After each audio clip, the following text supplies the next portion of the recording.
guys, it's Sir Christian here, and I'm talking to you today regarding goals and what you have in store for yourself, what you are looking for within your transition, and stuff like that.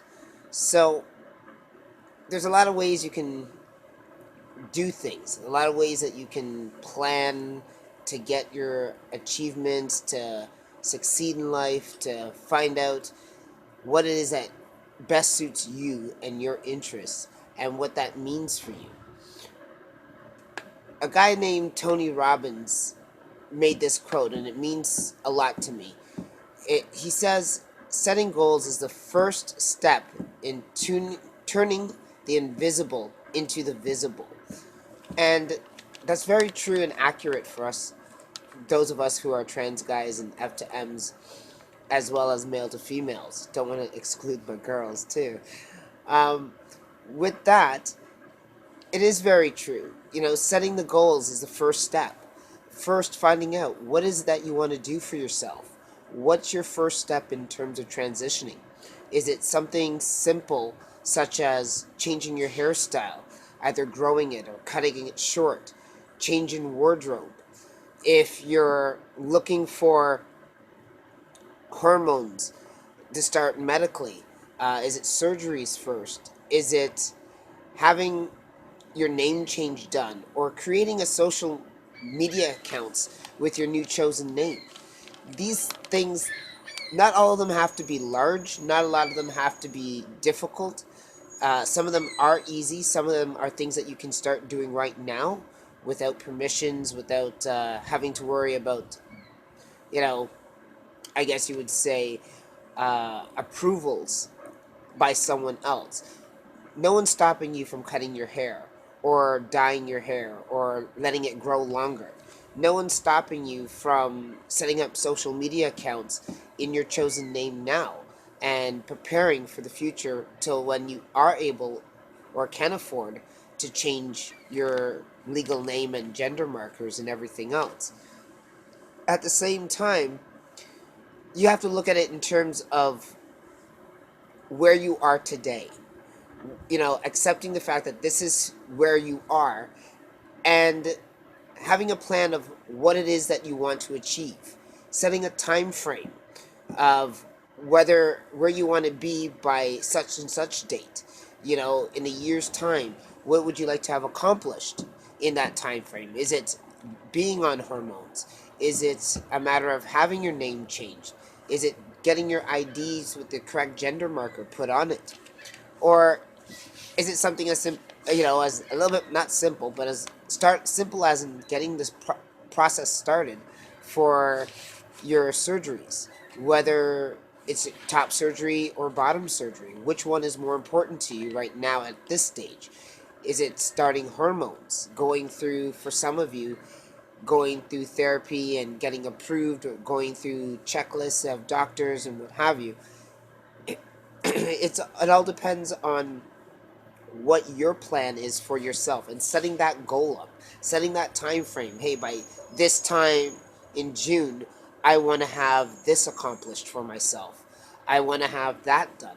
But at the same time, when you set up these goals, be realistic about it. Don't set up a time frame that you're not able to physically and mentally and or emotionally meet. Set up a time frame that something that you can control, that's not influenced or warranted by an outside source, such as hormones. Yes, everyone would love to start hormones today, but that outside source is a therapist, is someone, giving back your blood works, getting your medical approvals, getting things set up for you, that way you can have that process started. Sometimes just getting the ball rolling and seeing where things are going to lie, setting up if you're doing top surgery, if you're not, if your insurances or your government health care isn't going to cover that, then it's a matter of planning. How much are you going to put away each week, each month, or bi-weekly to build up and bank up for that surgery? These goals, everyone has them in life. Everyone has something to look forward to, something that drives them, that motivates them to want to achieve, want to succeed in something that is meaningful for them. No different than whether or not you're cisgendered or not. People want to buy houses, people want to buy a new car, people want to go on trips. They set up goals for themselves. They start planning these things. That is exactly what we have to do within the trans community, is start planning what is realistic for us, what is it that we can do that includes delays. At the same time, be realistic with your deadlines.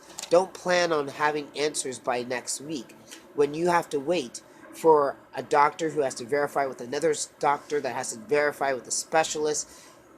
That's something that you can't control. Things that you can control is announcing that this is your chosen name, this is how you want to be addressed, changing accounts, slowly creating social media accounts, whether it's Facebook, whether it's Gmail, or your email service, your Instagram, your Tumblr, your whatever else it is that you have.